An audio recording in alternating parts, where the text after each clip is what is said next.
appear on the screen. Welcome back to HGC Korea Crucibles for phase number 2 going into 2018 soon. And RRR, the team from HGC, they are down 0-2. What a surprise rally. And it is not only surprising because RR has been worse than we would expect them to be, but also because Winners is really, really good right now.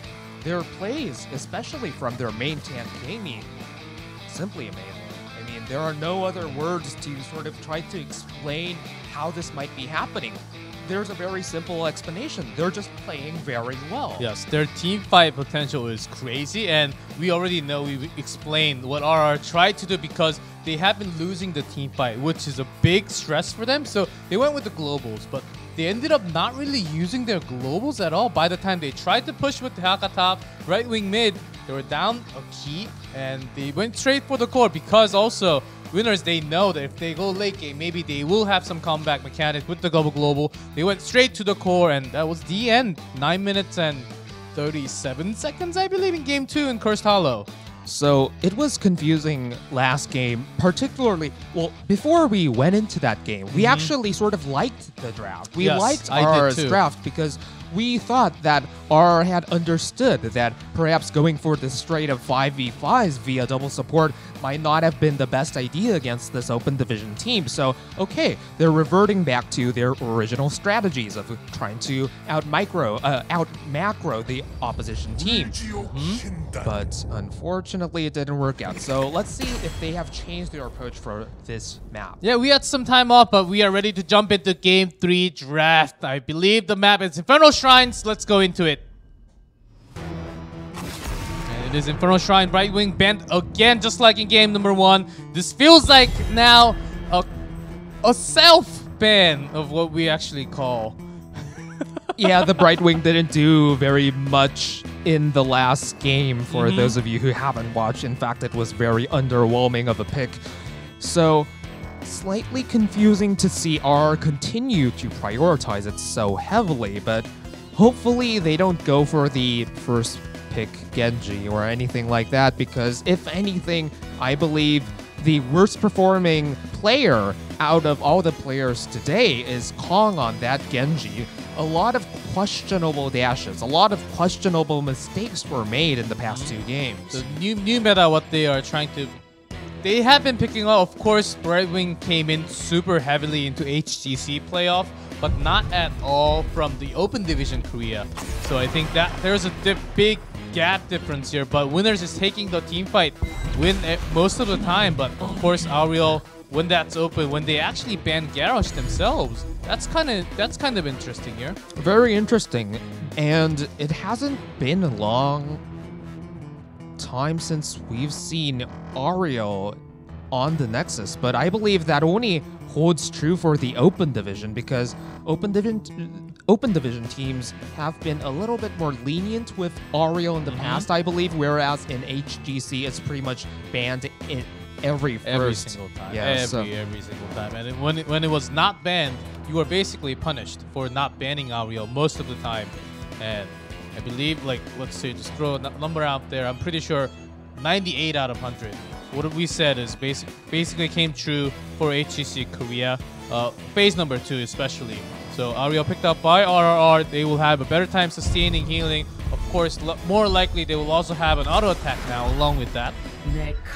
Something to think about also is that we never really saw RR play successfully or even just play with anything with a hypercarry dependent on Ariel, right? We haven't seen RR really run that kind of Vala Ariel hypercarry composition that is so standard when you first pick Ariel. So I don't know who's going to be playing that Vala, but I hope that it isn't Kong.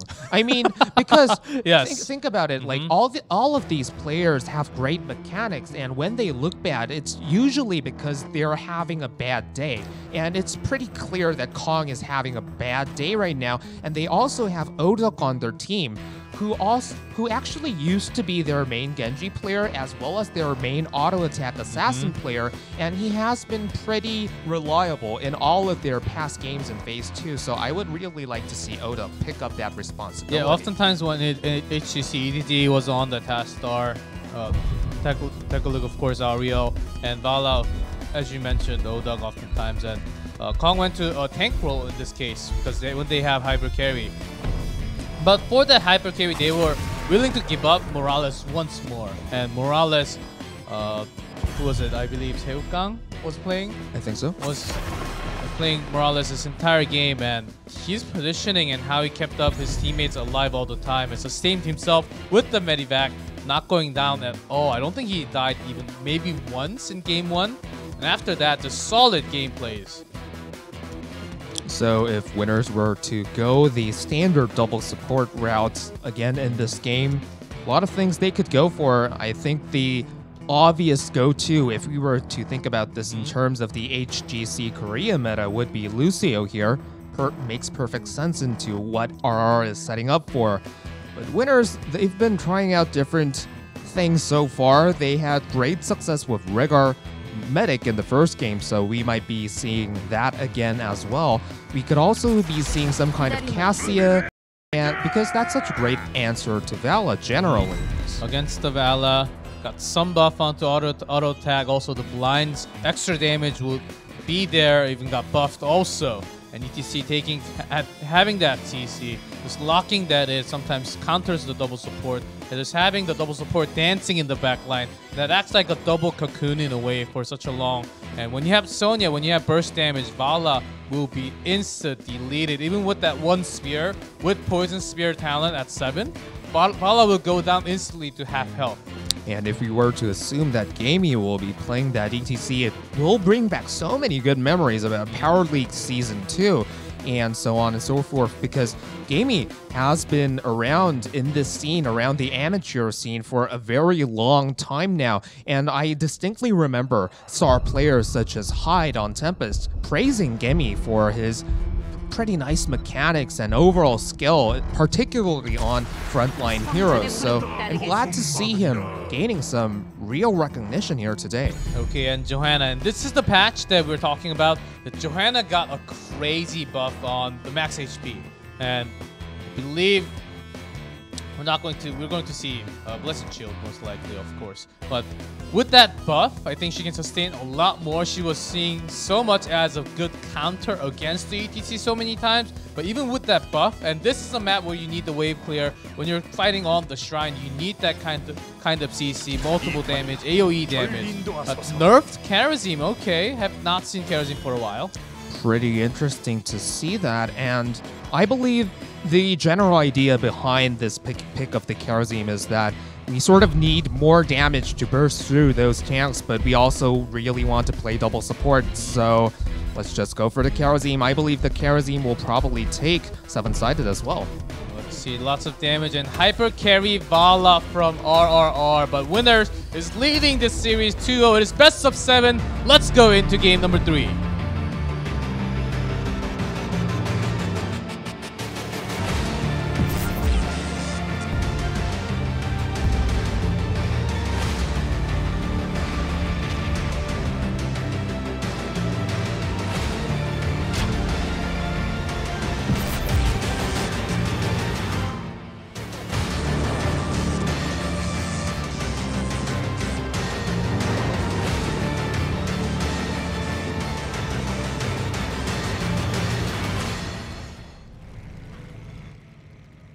Tricked you guys there. We're starting from the right this time. From the red, Winners, of course, leading 2-0. Lots of blinds and lots of CCs for both sides. I guess a lot less for RRR. Overall, I believe it's going to ride a lot on the sheer mechanical abilities of the Vala on RRR's side. And contrary to our wishes, I believe these setup that RR has chosen for tonight will continue, with Kong being on that Vala. And it is a Q Vala. A very interesting choice coming out when you have Ariel The moment you take Q with Aureo, sometimes the chat starts and game explodes at level 1. But not in this game. And I'm pretty sure the blinds will be... I think that's the reason why, because there's a blind on the other side. Cassia there, of course, will be a big tool. So you want to go with that skill shot damage.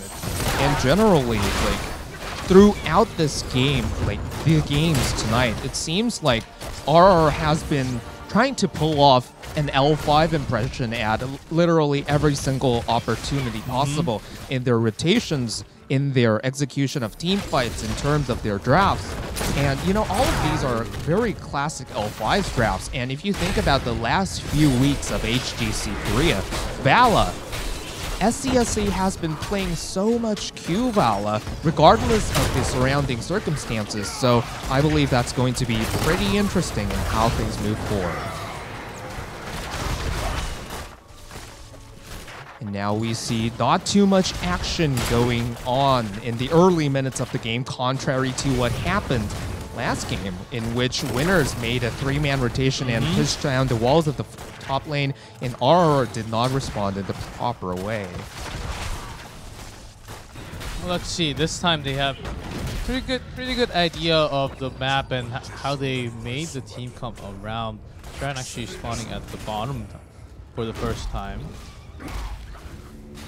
Kind of interesting after the Leoric rework. Leoric is super powerful, so strong against all the solo lane if you can get all those skill shots. Even Sonya's having a tough time in the bottom lane right now. Overall, I would say that I definitely like the Leoric rework.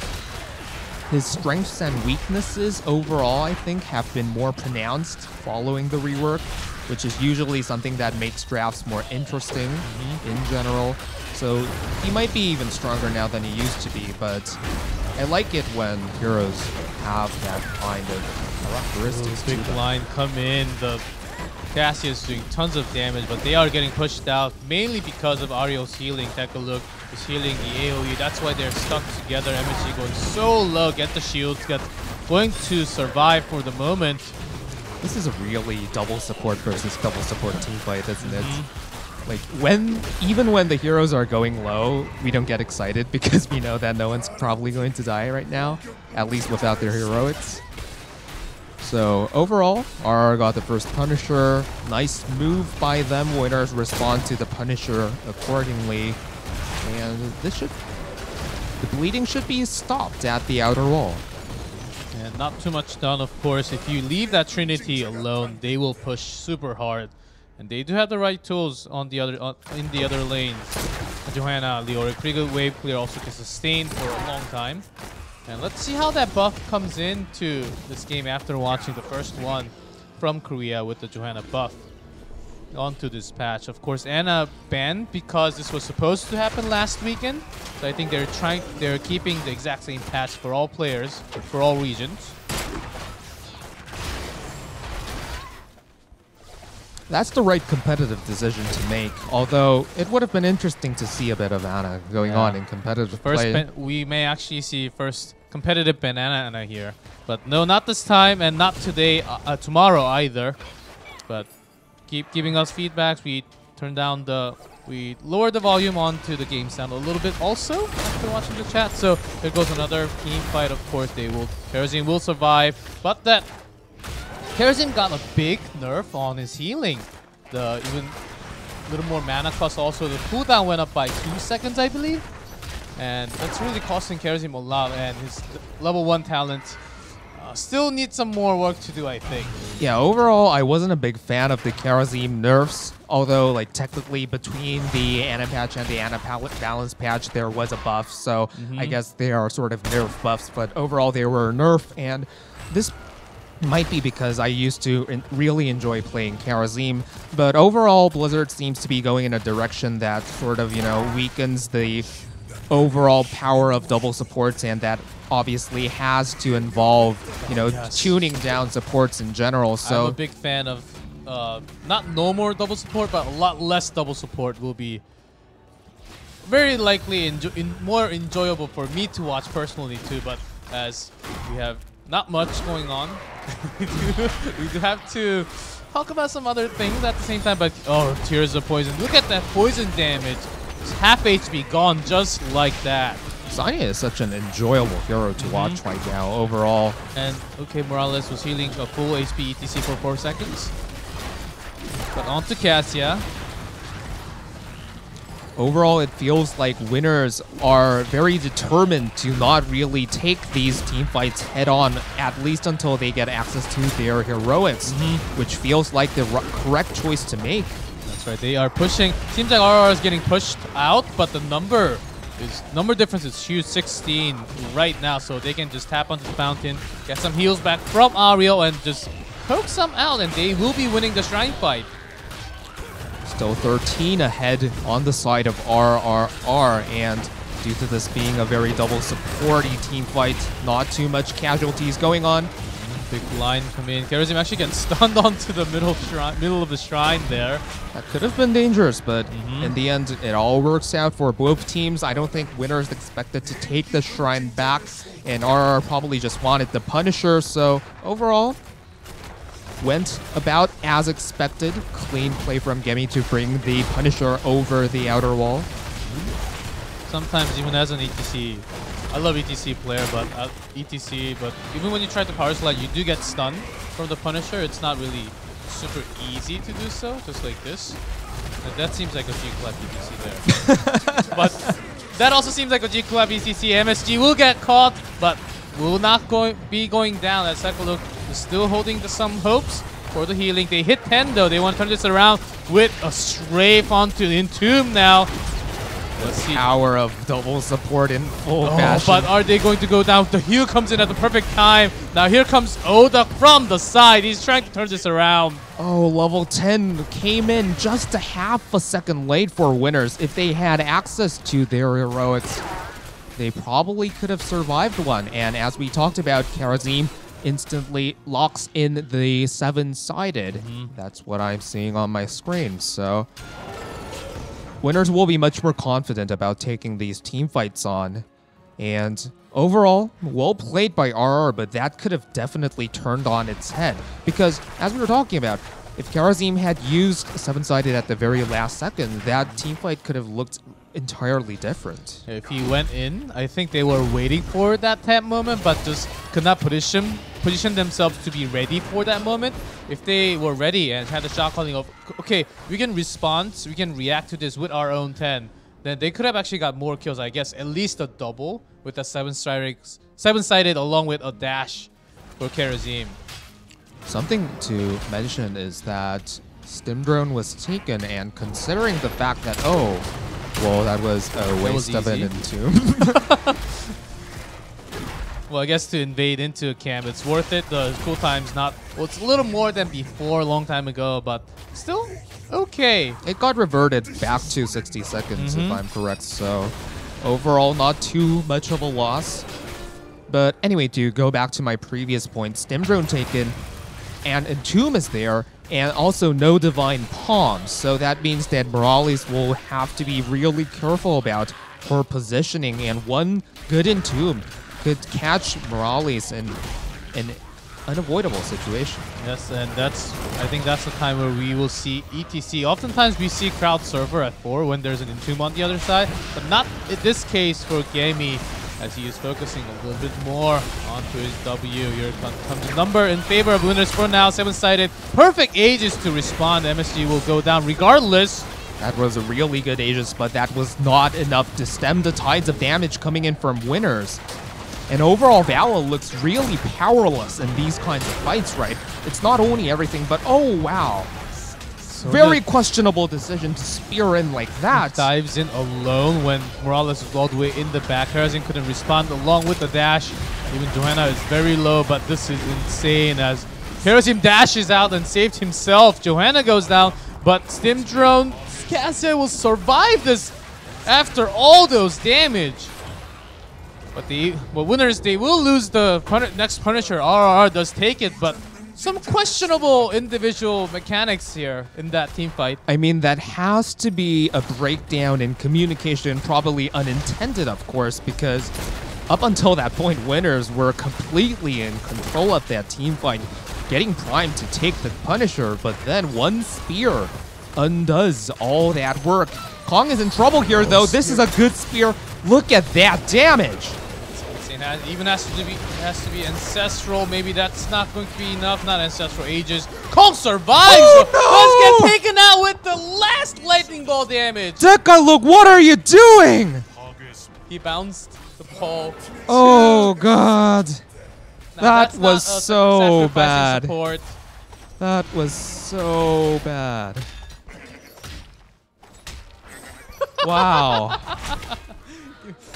Well, you know the feeling you're playing right next to him, and when you make that kind of mistake, you're like, do I have to say sorry? And like, I do have, maybe I do have to say sorry and just say it, man. That's right next to you.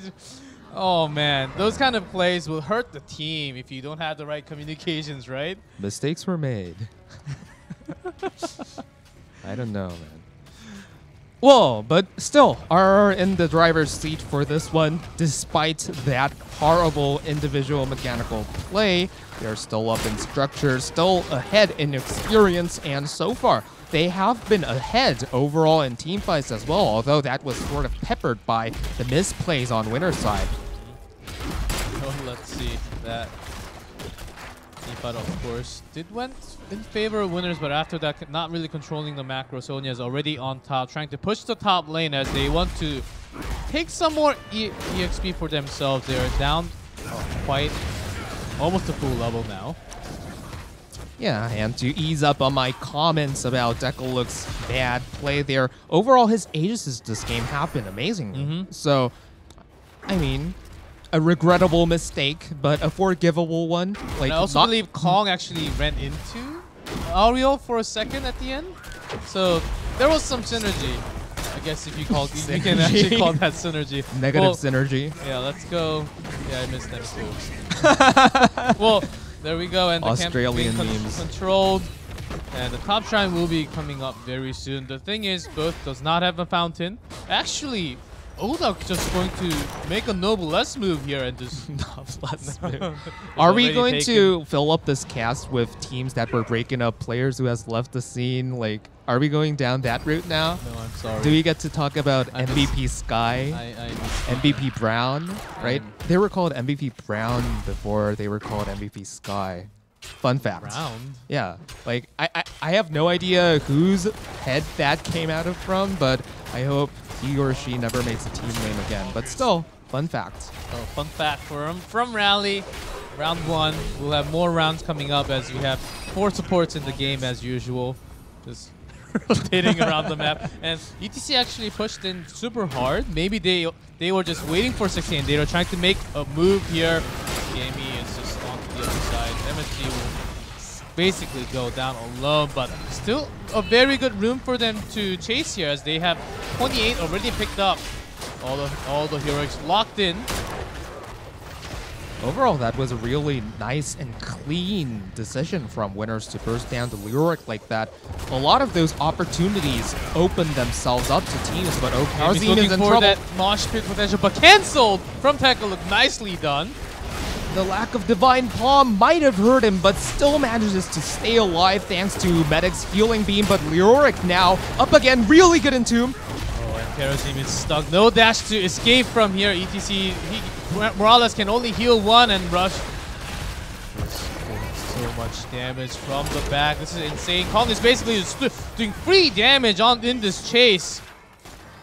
That was really good from RR to execute the team fight like that. Not so much for winners.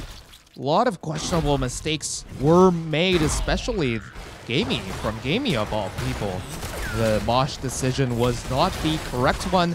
But overall, I think the situation, how it started, it all started with Karazim going in for the very greedy fists. So, I don't know, that may have cost them this keep. For sure, and perhaps the game. The Punisher will be going straight to the keep, and it may just be more. Seems like they want the pressure in, as Mosh Pit is still available. Cassia Sonya just came back into this game, and Punisher is now making his way to the keep. Let's see how they defend this one. Gamey caught out, and he has no crowd surfer, remember? Still stuck there, but no damage to follow that up. Double Seems like they want to actually... Yeah, it seems like they just want to have this keep down. Not really damaging and going into the core, so they want to change this. Nicely done. Blessed Shield drop down from Johanna. Maybe needs to be careful, but he will escape. Scathed, but alive. RR actually committed a lot of those heroics just to secure the keep. Their plan, it seemed like they wanted to go for core for a moment, but if you're leading, why take the risk? If you're leading so far, just take the macro. You got the keep. Now you control the macro. When you hit 20, I think that's the mark they're looking for. I don't know what RR did in the break. It was a pretty long break, remember? But something happened, and they look so much better than they looked in the last 2 games. Communication on point, and the lack of greed in the top push right there, really reminiscent of their good games in HGC Korea Phase 2. So it's looking like this will not be a sweep or a stomp after all. Let's see. Winners, they still have a window here as RR is about to hit 20. They need to make an engagement. Now seems like they're going in. Gamey does lock to get some Taurus Glide, but dead in tune for a second. Okay, Gamey has to calm his focus, and Vala goes down. No damage whatsoever. Even Pastor is so low. Has to shield herself there. After a series of entombs that were so good, that one entomb. Entombing Vala. Oh god. For a second I was about... Let's see. Okay, still... Okay, game's not over. That was a big mistake, of course, as everyone notices. And this will be probably a keep. But RR will still be hitting that 20 mark. I think they have enough time to defend their own core. Let's see how far Winners wants to actually make this push into. Considering Winners' aggressiveness in this series in general, they might want to open up a team fight right after they finish off this keep even. Gamey is certainly posturing as if he would have gone in had there been an opening. Seems like they want to go back for a second as RR is about to hit 20 and the next shrine is coming up. So they want to just control the macro. Okay, keep for a keep down. That's an even trade. About the same in macro. We can take this back because we got the momentum. Because they were the ones, the opponent team was the one that made a crucial mistake in the team fight. Overall, this should be the team fight to pretty much decide the game even. Because considering how these teams have been going at it for the duration of tonight's match, like, they don't back off easily. When double support team fights go on and someone starts dying, they all start they dying. want to come in. There's a big silence, and even stun onto HGC cannot escape. Has to use Storm to save Dashin. Seven-sided in panic there. Does save himself, and they do hit 20. Electric Ball is getting insane value. All of the bounces, every single one dealing massive damage. It still hasn't ended just now. There's and a really good mosh. And a mosh pit on two. Perfect Ario, and that's maybe this game they can just walk straight to the bottom and go to the core. I think they will just that. This Punisher is going to the keep, but it doesn't even matter. Seems like Winners are about to take game number 3 also. This will 100% be game, and Gamey atones for his failed mosh pit in the top lane that happened at level 16, allowing RR to seriously get back into the match. Pulls off a fantastic move right there. And RRR, they've been looking great in this match up until that point. This has to be seriously demoralizing. Linking back mechanics, and Gamey just linking Mosh Pit Ariel. They're locking in the win for themselves. He is a god in this team right now. 3-0. This has not happened in any Crucible in any region so far. For a challenger team to be defeating an HGC team down this far. And did you look at their faces right there? They look like crazy moving. Like, oh man, feels bad. R looks destroyed, and whereas Winners, I mean, even they look surprised at how that game ended. They have to keep their name up there, you know. As it's a spoiler for everyone, they are the winners, and I think we are going there very soon. We may have, well, I believe UN also had one of the teams going up to HGC from Open Division. Maybe today we'll have a Korean team going up into 2018 HGC just like this with a 4-0, you know? It's unbelievable how winners are, managing to keep up the pace. And something that we have to think about is amateur teams. When we talk about just amateur teams across esports in general, they always lack seriously compared to most professional teams in two regards, right? One, in the amount of practice that they put in, and which leads to their being a little bit under-strategized and so on and so forth. And second, their mentality, because they don't have much experience playing in a LAN